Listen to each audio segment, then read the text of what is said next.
versi Ibrani hanya berjumlah 24 kitab. Kenapa? Karena tadi Samuel 1, Tawarik itu 1, enggak jadi 1 Samuel, 2 Samuel, 1 Tawarik, 2 Tawarik, enggak. Esra, Nehemia bahkan jadi 1 juga. Jadi dia hanya 24. Sekarang saja kita jadi 39 karena kita memisahkannya tadi. Nah, ini dia perbedaannya Tanakh.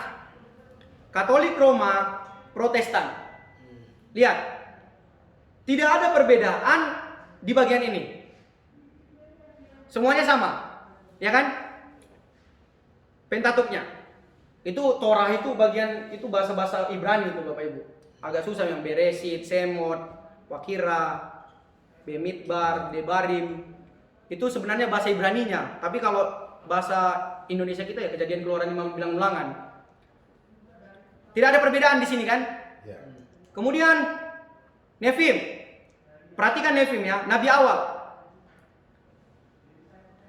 Itu Yosua sampai ke Maleaki. Kitab nabi awal, kitab sejarah yang pertama. Ada sejarah yang kedua juga. Ini digabungin di Nefim, nabi. Nah, di bagian Ortodoks Katolik Roma itu ada sejarah. Lihat perbedaannya. Ada apa itu di nomor 17 dan 18? Tobit dan Yudit. Kemudian tambahan kitab Esther. Sementara di bagian Kristen Protestan, kalau kita gunakan kata Protestan sekarang seakan-akan merujuk kepada denominasi Protestan ya. Tapi sebenarnya Protestan itu Bapak Ibu Saudara kalau saya jelaskan, sebenarnya kita ini semua produk Protestan. Kenapa produk Protestan? Karena Protestan itu pada awalnya gerakan yang dilakukan oleh Martin Luther pada tahun 1500-an.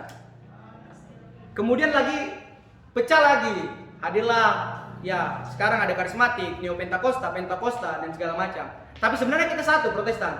Karena dulu kan Katolik dan Protestan. Nah dari Protestan ini lahirlah gereja-gereja denominasi lain. Jadi kalau dikatakan saya tadi di bagian ini dikatakan Protestan, itu kita juga termasuk di dalamnya. Yang memegang kitab sekarang itu kita Protestan. Nah di bagian sejarah kita itu tidak ada berbeda dengan mereka yang Tanakh. Ingat ya, tidak ada perbedaan. Tapi di bagian Katolik Roma ada perbedaannya. Tobit dan Yudit. Kemudian tambahan kitab Esther. Lalu ada syair dan kebijaksanaan di bagian ini. Di sini juga ada syair dan hikmat. Tapi yang menarik, kita tidak masukkan ini. Ini tidak ada kita. Ya. Di sini tidak ada. Kidung Agung, Pengkhotbah, Amsal. Ya kan? Ini kan Amsal penulis Salomo juga nih. Tapi ada lagi yang namanya kebijaksanaan Salomo. Nomor 25. Ya. Nah, tidak ada perbedaan antara Protestan dan Tanakh, orang Yahudi. Yang dipegang Talmudnya orang Yahudi. Tidak ada perbedaan di sana ya. Kalau kita lihat, loh kita kan udah ada syair dan hikmat. Nah ini kita akan masuk ke bagian terakhirnya mereka. Kan ini baru TN, K-nya kan Ketuvim tadi. Nih, Ketuvim tadi ada Mazmur, Amsal, Rut, Kidung Agung, Pengkhotbah, Ratapan, Esther, Daniel, Esra, Nehemia, Tawarik. Nih, kita nabi-nabi. Kalau kita lihat dari tadi, tidak ada perbedaan antara yang Protestan dengan Tanakh. Cuman letaknya saja dibedakan. Tapi kalau Katolik, ini ada tambahan lagi nih. Tambahan kitab Daniel, lagu pujian ketiga, Dewa Bel dan Naga, ada Makabe, 2 Makabe. Pertanyaannya tadi dari Bang Hardian. Pandangan Bapak, pandangan saya tentang kenapa kita tidak menambahkan. Karena kita mengikuti prinsip eksistensi orang Yahudi ketika memegang perjanjian lama.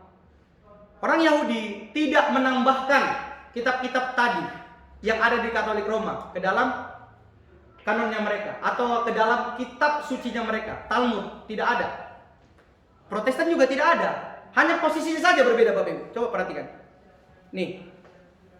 Yosua, Hakim, Esther, syairnya langsung di sini. Tapi nabi-nabi di belakang. Tapi kalau mereka nabi-nabi di sini, lalu Ketuvimnya di bagian ini. Hanya posisinya yang berbeda. Tapi secara kitab tidak ada perbedaan. Israel tidak menambahkan. Makanya Protestan juga tidak menambahkan itu ke dalam firman Tuhan. Kalau kita baca nanti penambahan itu di dalam Katolik Roma itu di Konsili Trente. Latar belakangnya itu kalau kita bisa baca nanti salah satunya karena ada pesan-pesan api penyucian di sana yang mendukung doktrin mereka. Makanya diambillah beberapa kitab itu dari pemahaman konteks Konsili Trente waktu itu. Tapi kalau kita melihat kita punya Protestan atau punya GKA, kan kita percaya juga yang tidak ada tambahan kan Pak? Saya yakin kita tidak ada penambahannya Bapak Ibu Saudara. Kita mengikut kepada perjanjian lama yang dipercayai oleh orang Israel. Karena prinsip eksistensi tadi yang kita sudah bahas tadi itu menjadi penting. Tolak ukurnya di situ. Bukan berarti kita mengukur ya, kitab itu menjadi firman Tuhan, enggak. Kitab itu sendiri menyatakan dirinya sebagai firman Tuhan. Nah, ini yang terakhir Bapak Ibu Saudara. Kalau kita ingin belajar perjanjian lama itu sangat sederhana sekali ya. Kalau kita lihat ini. Ini saya dapat dari Bapak David Paulsen. Dia membaginya supaya gampang di memori kita. Dia bagikan 2000 tahun, kemudian jangka waktunya 500 tahun. Tahun 2000 ini dimulai dari Kejadian 12 sampai 50. Kejadian 1 sampai 11 itu berbicara prasejarah Israel, Bapak Ibu Saudara. Prasejarah artinya sebelum sejarah Israel itu mulai. Sebelum peradaban Israel, sebelum Allah menyatakan diri kepada Abraham, menunjuk Abraham, mengikatkan perjanjiannya kepada Abraham. Sebelum. Jadi ini zaman prasejarah. Di sini diceritakan asal mula penciptaan, kejatuhan, pembunuhan, kemudian pembuangan di Babel pertama kali, ekspansi manusia di Babel pertama kali diceritakan di Kejadian 1 sampai 11. Kemudian ada di zaman 2000 tahun sebelum Yesus lahir. Ini before Christ ya, sebelum Yesus lahir. Di sini pemilihan dipimpin oleh Abraham atau bapak-bapak Alkitab. Nenek-nenek moyang kita lah, Abraham, Ishak dan Yakub dan Yusuf. Jadi dipisahkan seperti ini. Zaman patriark. Kejadian 12 sampai 50. Nah, di zaman ini unik. 400 tahun sebelum Musa muncul, itu silent period atau Allah diam. Dia tidak berkarya, tidak ada nabi yang muncul, tidak ada nubuatan-nubuatan yang muncul. Tetapi uniknya ketika Allah diam, kebudayaan Mesir itu kuat, India kuat, Cina kuat. Jadi pesannya ketika Allah diam, manusia sibuk untuk bekerja gitu. Ketika Allah diam, manusia sibuk untuk bekerja di sini, mengembangkan peradabannya. Nah, kemudian peristiwa keluaran ini dimulai dari Musa. Ceritanya kan di Musa tuh. Musa, Exodus. Di sini mulai muncul nih nabi. Nah, lahirlah di sini kitab-kitab ini. 4 kitab pertama, Yosua, Hakim-Hakim, Rut. Ini kitab Keluaran. Jaraknya 500 tahun dari kisah Abraham. Nanti Bapak Ibu bisa lihat di Alkitab kita. Kemudian kerajaan. Di sini puncak kesuksesan Israel. Daud.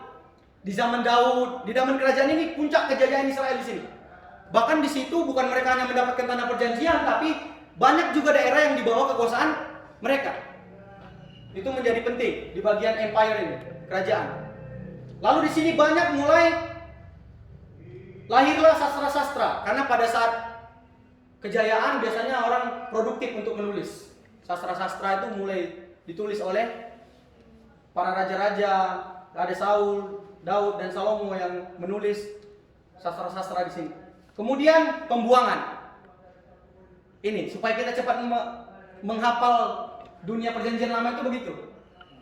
Pemilihan, keluaran, kerajaan dan pembuangan. Nah, nabi-nabi itu di sini. Kenapa? Inilah kebebalan, puncak kebebalan Israel itu di sini. Kejatuhan mereka itu secara finansial juga di sini. Mereka dibuang dari bangsa yang jaya, kemudian kerajaannya terpecah dua, Israel Selatan, Israel Utara. Hidup mereka diperbudakan lagi, di pembuangan lagi. Disinilah mengalami krisis iman. Makanya di sini lahir biasanya yang sering diasosiasikan di sini itu Yesaya. Karena pesannya yang sangat kuat ya. Kalau Yesaya nabi, salah satu nabi besar. Ada Yeremia juga, Yeskiel juga, nabi-nabi lah berbicara di sini, menulis di sini. Nah, menariknya sebelum dari Maleakhi sampai ke Matius ada juga silent period. Allah diam 400 tahun. Tapi ketika Allah diam, manusia tidak diam. Manusia banyak melahirkan karya-karya. Socrates, Plato, Aristoteles, ada Buddha, ada Confucius, Alexander the Great. Banyak cerita-cerita lain yang berkembang. Jadi dunia perjanjian lama itu bisa dipolarisasikan dalam bagian-bagian berikut ini. Diklasifikasikan supaya kita cepat menghafal. Jaraknya 500 tahun. Kejadian 1 sampai 11 dikenal sebagai pra sejarah Israel. Jadi untuk dunia perjanjian lama saya kira cukup di sini. Kita mengenal perjanjian lama pada akhir ini. Nah, pertemuan berikutnya nanti saya akan mengajar introduksinya. Jadi kayak kitab Kejadian siapa yang tulis, tema kuncinya apa, kan kita pengenalan doang. Nanti kalau ada pertanyaan yang lebih serius lagi ingin diskusi, silakan bisa menghubungi saya juga, kita buka ruang diskusi.